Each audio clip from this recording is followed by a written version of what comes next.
Bonsoir. Mes chers concitoyens, comme il est d'usage et comme j'ai eu l'occasion de le faire sur Facebook et puis samedi devant une très belle salle, je vous adresse tout naturellement mes voeux de bonne santé pour cette année nouvelle. Et je pense qu'effectivement, après 2 ans de crise sanitaire, se souhaiter une bonne santé, ce n'est pas un mot comme on le faisait dans le passé. C'est l'occasion aussi pour moi de remercier tous les personnels soignants qui nous ont permis de passer cette épreuve, pas tous, mais qui ont fait de leur mieux et qui vivent encore, malgré un début d'après-Covid et malgré la grippe, qui vivent encore des moments difficiles. Et je souhaite pour eux et donc pour nous que le gouvernement sache les entendre et puisse effectivement remédier à cette situation dramatique où l'on voit des gens attendre des heures dans les urgences, à l'abandon. Et donc cette situation de tiers-monde ou d'hôpitaux de certaines nations moins développées que la nôtre n'est pas acceptable. J'ai placé les vœux de 2023 sous l'enjeu humain, sous l'enjeu social et sanitaire, parce qu'il me paraît important. La bonne nouvelle de cette année, c'est que 2023 va marquer dans notre commune la fin de la désertification médicale, puisque après des années où nos docteurs vieillissants prenaient leur retraite et surtout n'étaient pas remplacés, en tout cas pas tous, eh bien, la bonne nouvelle de 2023, c'est qu'aujourd'hui, on a beaucoup de médecins qui souhaitent s'installer chez nous et qui ont des projets et qui vont permettre de développer les pratiques médicales pour notre population et qui est la conséquence d'ailleurs de l'augmentation de notre population. J'aurai l'occasion, bien sûr, de revenir sur l'enjeu urbain avec le logement, mais la bonne conséquence de l'accroissement de la population et du logement sur notre commune, c'est que ça offre une clientèle pour les médecins. Les médecins doivent tenir compte, bien sûr, du potentiel parce qu'ils en vivent. Et dans une commune déjà attractive parce qu'elle est bien située, d'avoir une population qui se développe, eh bien, ça motive l'intérêt de s'installer et surtout d'y mettre de l'argent parce que ce sont bien sûr des investissements privés. Par exemple, un centre de kinésithérapie sur le bord de mer face au géant casino au-dessus de la vie claire. Par exemple, un couple d'ophtalmologiques qui va faire construire un immeuble pour qu'il y ait d'autres professions de santé et peut-être aussi des bureaux derrière Marina. Et au village, là encore, des docteurs qui vont nous créer un centre vraiment pluriprofessionnel de santé avec plusieurs médecins et même un centre de petite urgence en liaison avec nos pharmaciens dans le quartier des Ferraillonnes. Donc voilà, c'est la bonne nouvelle pour cette année et autre bonne nouvelle également pour nos seniors, l'ouverture d'une résidence senior médicalisée à proximité de l'EHPAD des Figuiers. L'EHPAD des Figuiers se situe avenue des Baumettes, pour ceux qui situent un peu la nationale 7 au niveau de Mercedes. Eh bien, la voie qui monte, il y a une maison de retraite et juste en face la maison de retraite, liée d'ailleurs au logement que nous avons qui ont été réalisés, les logements Villa Azur, eh bien, va s'ouvrir Marina Bay Senior, résidence médicalisée pour nos seniors, 48 logements, et qui vont permettre à nos seniors, un petit peu dépendants déjà, mais pas suffisamment pour être à l'EHPAD, vont trouver tous les services d'une résidence protégée et le pôle de santé dont ils bénéficieront sera aussi ouvert au public. Et donc, vous voyez, les 140 logements qui sont à côté, qui nous ont permis déjà de faire des trottoirs, de mettre des arbres, de réduire la voirie pour une meilleure sécurité routière et de loger des gens, je le répète, dont notamment beaucoup de Villeneuve, eh bien, offrent en même temps un centre médicalisé pour les seniors. C'est comme toujours ce que nous souhaitons quand nous faisons du logement, c'est trouver des compensations au fait de trouver de nouvelles constructions. Donc l'année est placée sous cet angle-là, avec également la maison Sport Santé qui a été labellisée par le ministère des Sports et qui va permettre à tous de pratiquer le sport, quel que soit l'âge, en fonction de ses préoccupations au Parc des Sports, où il y aura un centre d'accueil. Enfin, les médecins ont décidé enfin à Villeneuve-Loubet de se réunir avec Saint-Laurent, Cagnes-sur-Mer, Saint-Paul, La Colle, pour faire une communauté professionnelle de santé. Ce sont ces communautés professionnelles qui ont pu ouvrir pendant la crise sanitaire des centres de vaccination qui ont fait qu'à Valbonne, il y avait 2 centres de vaccination alors que le préfet refusait à Villeneuve-Loubet l'ouverture d'un centre de vaccination. Eh bien, désormais, la mise en place de cette communauté professionnelle devrait nous permettre demain de ne pas être obligés d'aller trop loin pour bénéficier de cette entraide entre médecins, de cette coordination. Et je veux vraiment les remercier de cette initiative parce que eux seuls sont en compétence et décident d'aller au-delà simplement de leur propre travail classique professionnel. Cet enjeu, donc, pour notre commune est important. Et puis, je lisais aujourd'hui qu'on allait encore augmenter les mutuelles de quelques 4 à 5%. Eh bien, la bonne nouvelle à Villeneuve-Loubet, pour ceux qui ne peuvent pas se payer une mutuelle, c'est qu'ils auront désormais une mutuelle communale offerte à tous, aux étudiants, aux jeunes travailleurs qui n'ont pas encore des revenus très confortables ou précaires, mais aussi aux seniors qui ne peuvent pas se payer, vu leur retraite, qui ne peuvent pas se payer une mutuelle, et puis bien d'autres qui peut-être en ont marre de payer de manière exagérée. Et donc cette mutuelle communale, c'est avec le Centre communal d'action sociale, avec notre CCAS, et un partenaire, après consultation, après appel d'offres, la mutuelle Juste, qui déjà est en place sur Mandelieu. Eh bien, nous allons signer le 9 février la possibilité pour tous les Villeneuvois qui résident à Villeneuve, mais aussi pour ceux qui y travaillent, ce qui fait du monde, eh bien, de bénéficier de ces avantages. Pas de dossier médical, pas d'enquête particulière, juste le fait de justifier de sa résidence ou de son travail sur Villeneuve-Loubet et d'avoir des avantages, d'abord de payer beaucoup moins, et puis d'avoir des prestations équivalentes à ce que l'on a avec des mutuelles privées qui sont devenues désormais difficiles à satisfaire. Vous voyez donc que notre préoccupation, je vous l'avais dit lors des élections de 2020, c'est déjà bien loin, j'avais parlé d'une ville plus fraternelle.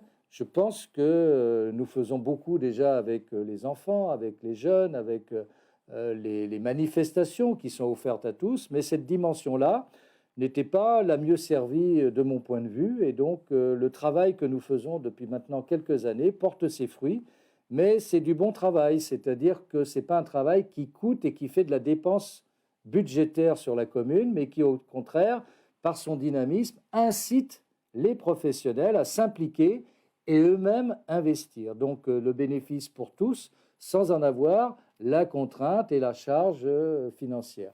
S'il peut s'ouvrir au village un pôle de santé au Ferraillum, c'est bien parce que l'année dernière, nous avons ouvert la maison d'accueil des services publics, rénové le quartier avec un jardin d'enfants, et désormais, eh bien, ce pôle santé va être le complément d'un quartier qui était déjà dans le passé un peu à l'écart du village et sur lequel nous faisons tout pour qu'il fasse partie totalement du village, parce qu'il y a quelques commerces qui méritent aussi d'être soutenus. Et cette clientèle nouvelle devrait également soutenir le commerce local. Voilà pourquoi c'est toujours important pour moi de m'expliquer auprès de vous, car ce n'est pas toujours aussi simple que ça dans l'action commune.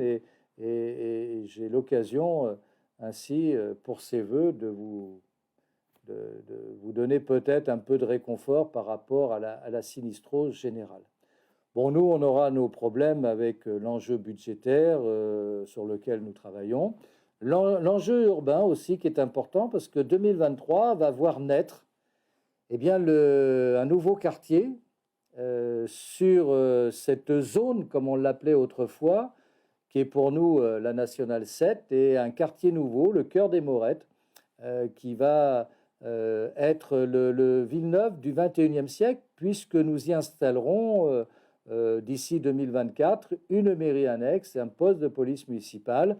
Et le quartier va ouvrir surtout de nouvelles voies, des choses dont on ne parle jamais d'ailleurs quand on parle logement à Villeneuve-Loubet, mais en dehors des travaux qui seront faits sur la 7 par le département, nous allons ouvrir pas moins de 4 voies nouvelles, une voie parallèle à la 7 et puis des voies perpendiculaires qui devraient répondre aux logements supplémentaires, nonobstant les 600 places de stationnement souterrain qui sont réalisées, mais également du stationnement aérien sur la voie publique et une belle artère qui sera le boulevard du Général de Gaulle pour rejoindre l'avenue des Cavaliers et l'avenue des Morettes. Je vous en reparlerai, et plan à l'appui, bien sûr. La prochaine parole de Grenouille le reprendra abondamment et de manière explicite, et elle permettra de rassurer ceux qui s'inquiètent toujours de voir avec du logement plus de problèmes de circulation. Très franchement,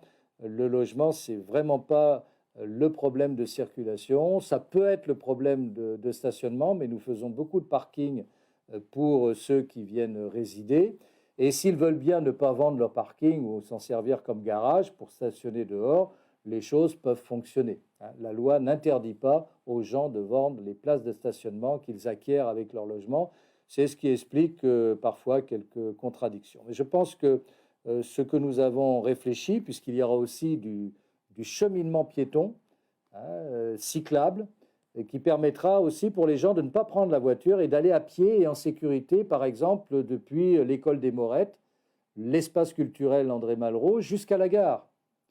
Les travaux que fait le département en ce moment, qu'il va bientôt terminer, va nous permettre d'avoir des pistes cyclables et puis avec la CASA aussi des trottoirs élargis, partagés et qui vont changer la façon dont on concevait ce quartier. Enfin, la qualité des immeubles que nous réalisons, qui sont au même niveau que les logements dits privés, vont donner de la valeur à ce quartier. D'ailleurs, il m'arrive de rencontrer, quand je m'y promène pour faire quelques photos et surveiller les chantiers en cours, d'avoir des gens qui m'abordent pour se renseigner comment acheter, comment investir dans ce quartier où il n'y avait que des entrepôts, souvent à l'abandon, des bardages tagués, des zones vides, squattées ou avec des voitures épaves. Donc on change de look, mais on ne change pas que de look, on change de standing. Et on veut le mieux pour notre commune, et le secteur de la 7, qui n'était, je le répète, que la zone, ne sera plus une zone, avec notamment tous les commerces qui vont s'y développer, à commencer par Cap 7. KFC vient déjà de s'installer, donc fini le squat abandonné de Courtepaille. Demain, le steak and shake, malgré des difficultés de travaux en ce moment, parce que les temps sont durs, donc il y a un arrêt momentané, je le souhaite, et puis un hôtel Ibis à venir. Donc tout ça va changer l'image de notre commune sur ce secteur, et le département qui travaille, je le répète parce qu'il y a toujours des gens pleins d'idées qui disent il faut faire des ronds-points. Ben oui, c'est ce qu'on est en train de faire, mais ça prend du temps. Acquisition foncière, et puis réalisation, tout ça, ça ne se fait pas en un jour, mais la bonne nouvelle, c'est que 2 ronds-points sont inscrits à l'ordre du jour du conseil départemental, et comme il n'y a pas d'éléments de classement particulier administratif, comme pour celui du logis du Loup, vous savez qu'il y a un rond-point qui est prévu au logis du Loup, si ça continue, on va en fait juste inaugurer le panneau, parce que il y a quelques espaces boisés et ça exige d'aller jusqu'à Paris pour avoir des autorisations alors qu'on n'y touche pas. Pour toucher une bordure de trottoir, il faut faire des démarches jusqu'à Paris. Voilà pourquoi les choses sont si longues. C'est inscrit au budget du conseil général, mais du conseil départemental, hein, comme on dit. Mais il est impossible d'aller plus vite que les lenteurs administratives, bureaucratiques, chères à notre pays. Pour rien, parce que là, c'est vraiment pour rien. On protège qu'une bordure de trottoir, ce qui est assez particulier. Voilà, et en parlant de ces sujets, ça me permet de répondre à quelques-unes de vos questions que j'ai pu lire, notamment sur notre application Maire et Citoyens, et je vous invite à continuer de le faire. Nous essayons d'y répondre par nos services ou par le cabinet, pour vous donner des réponses, mais les réponses écrites sont toujours un peu frustrantes parce qu'on ne peut pas aller jusqu'au bout, au bout des choses. Donc, la question que j'ai retenue en particulier, c'est le sujet de l'avenue Saint-Andrieux, que l'on appelait jusqu'à présent une montée, puisque c'était qu'un chemin, puis un chemin qui a été élargi et qui est resté la montée, ce qui sous-entendait donc qu'on ne la descendait jamais, parce que descendre une montée, c'est quand même un peu particulier. Alors on l'a appelée avenue Saint-Andrieux désormais, et c'est vrai que je comprends parfaitement, Madame, la question que vous m'avez posée, parce que vous circulez en vélo, et c'est vrai que monter l'avenue Saint-Andrieux, c'est un peu particulier, un petit peu difficile. Alors avant, c'était plus facile parce que c'était très large, mais avant, comme c'était hors agglomération, et ça l'est toujours, on pouvait rouler jusqu'à 90 km/h. Nous avons demandé au conseil départemental d'y mettre des panneaux et de prendre des arrêtés de limitation de vitesse à 50 km/h, ce qui a été fait.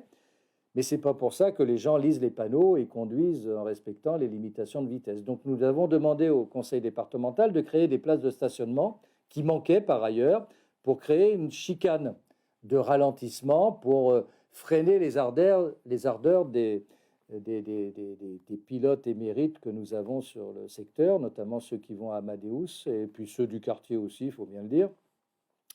Et donc, ce n'est pas encore suffisant et c'est vrai que passer en vélo dans ce contexte, c'est un peu compliqué.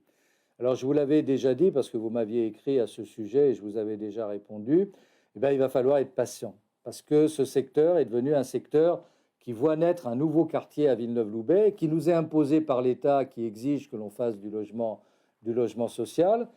Je le répète, ce sont des propriétaires privés qui vendent à des promoteurs. Les promoteurs se retournent vers nous. Ils ont des droits à bâtir. Ces droits à bâtir, ils sont dans le plus de septembre 2013, qui n'est pas le nôtre, mais que nous devons appliquer et que le préfet nous impose d'appliquer et nous interdit de réduire en quoi que ce soit le nombre de logements prévus. Car la loi impose pour Villeneuve-Loubet quelques 1350 logements sociaux, rien que sociaux, à construire. Autant vous dire que ça fait de la construction, puisqu'il n'est pas question de les construire d'un coup. Donc, les propriétaires vendent et les promoteurs viennent nous voir en disant, voilà, on va pouvoir faire tant de logements, dont 25, 30, 35% de logements dits sociaux.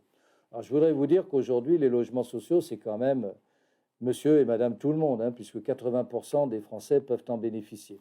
Nous y logeons d'ailleurs pas mal de nos agents municipaux qui peuvent enfin en bénéficier, ou des seniors qui sont à la porte de leurs biens compte tenu du montant de leur retraite. Et donc sur Saint-Andrieux, c'est vrai, hein, c'est un secteur qui était vide, qui pouvait être sympathique, sur lequel il n'y avait quand même pas de trottoir, ou un médiocre trottoir d'un côté et pas de l'autre, ou sinon pour unijambiste, et il en reste d'ailleurs un morceau, et puis une voirie hors agglomération à tombeau ouvert. Donc ce quartier, il se transforme, donc il y a du logement et du logement de qualité. La dernière réalisation de Promogym avec les villas Saint-Andrieux vous le démontre. Je vous mets au défi de trouver de quel côté est le logement social du logement de propriétaire. C'est pour ça que nous parlons de logement pour tous. Et des plantations d'arbres pour compenser, bien sûr, et désinondabiliser le quartier, car ces logements, contrairement à ce que vous pourriez penser, vont faire moins évacuer l'eau sur la route comme dans le passé, grâce aux bassins de rétention qui sont construits pour tous ces immeubles. Donc déjà, les réseaux sont revus, réadaptés en fonction de la population nouvelle, mais aussi des quartiers d'à côté, les Ginestières, le domaine de Saint-Andrieux. La partie trottoir, c'est ce qu'on fait en dernier. Donc il faudra attendre encore la réalisation qui va commencer avec un programme dont je n'ai pas le nom en tête, c'est le promoteur Pitch, qui va faire des immeubles villas qui permettront de rappeler un peu les villas voisines du domaine Saint-Andrieux, mais avec qui nous avons exigé un parking public de 30 places.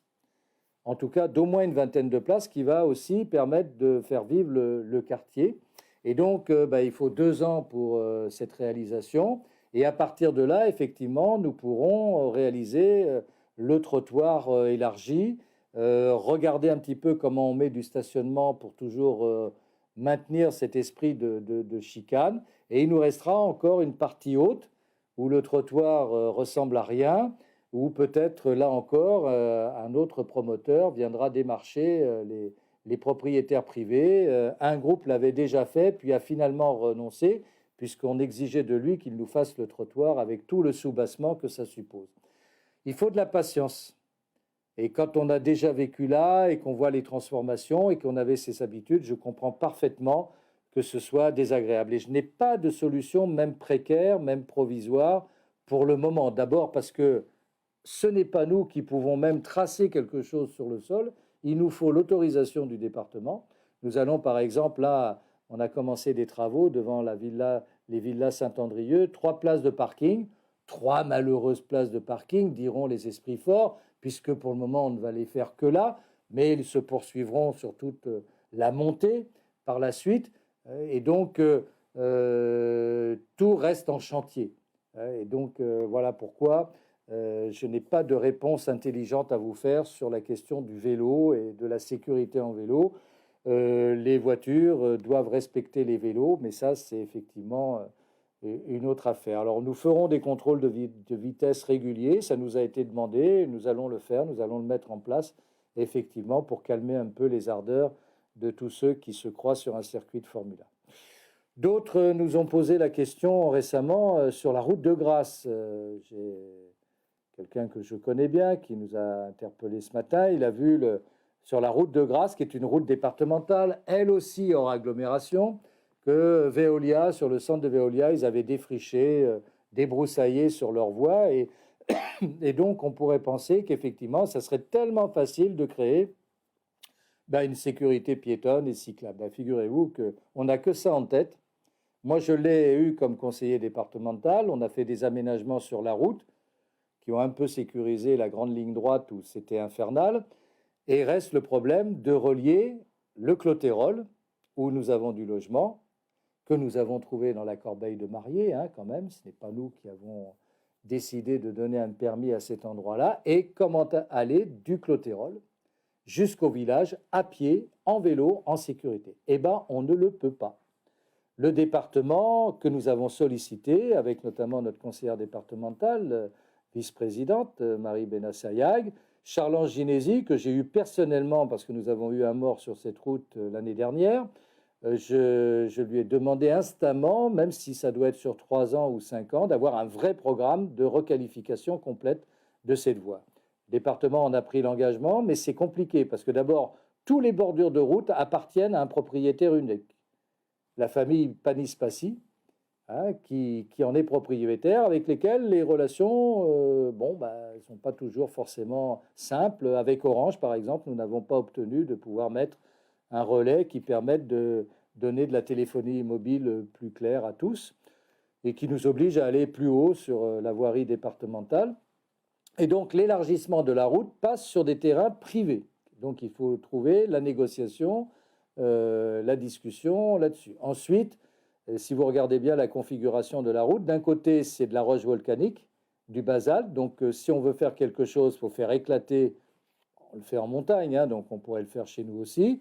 Mais il faut permettre aussi les écoulements d'eau, les fossés que vous avez sur le côté, qui ne peuvent pas être busés, c'est-à-dire mis en canalisation, parce que sinon, elles risqueraient d'exploser ou d'aggraver l'inondabilité du bas de la commune. Donc, il faut laisser l'eau s'évacuer sur la route, parce que les ruissellements sont très importants. Donc, il faut que les techniciens puissent maîtriser cette partie-là. Et de l'autre côté, Veolia, eh bien là, on est dans une zone inondable, on est dans une zone où il y a aussi des prescriptions naturelles. Et donc, notre solution, nous, c'était de longer le Mardaric et d'en faire une piste de secours pour les incendies.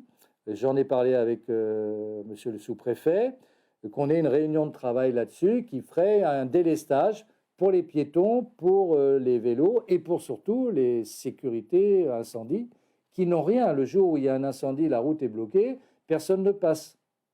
Donc, je ne désespère pas d'être entendu un jour, mais ça met pas mal de monde ensemble. Donc, il faut trouver des solutions, il faut aussi trouver de l'argent et il faut surtout arriver à surmonter les obstacles administratifs, bureaucratiques au nom de l'environnement. Or là, on est dans un secteur environnemental protégé où tout est compliqué. Remarquez, protégé, c'est vite dit, parce que quand il s'est agi de nous faire une décharge pour tout le département, on a su trouver les arguments pour ne pas se préoccuper de la protection de l'environnement. Donc on voit bien que c'est selon si on veut ou si on ne veut pas. Donc cette route de grâce, le département y travaille, mais c'est long, c'est compliqué. Il ne nous a pas encore présenté son projet d'aménagement.